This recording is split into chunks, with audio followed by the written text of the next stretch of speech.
Arestado ang isang lalaki matapos mahulihan ng mahigit 124,000 pisong halaga ng shabu at mga armas sa isinagawang search warrant operation ng otoridad sa Barangay Corradal Proper, Polomolok, South Cotabato. Nito lamang ika-16 ng Setyembre 2025. Ayon sa ulat ng Polomolok Municipal Police Station, nakumpiska mula sa kinilalang sospek na si alias Sal ang 15 sachet ng inihinalang shabu na tumitimbang ng 32 gramo na nagkakahalaga ng 124,660 pesos.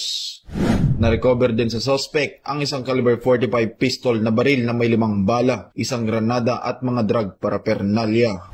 Isinagawa ang operasyon sa pangunguna ng Polomolok Municipal Police Station, katuwang ang South Cotabato Police Provincial Office at 38 Infantry Battalion ng Philippine Army. Sa ngayon ay nasa kustodiya na ng Polomolok PNP ang suspect habang inihahanda ang kasong isasampal laban sa kanya. Mula dito sa General Santos City, ako ang inyong PNN correspondent, Patrolman Derwin J. Medellin, alagad ng batas, taga-taguyod ng Balitang Pulis.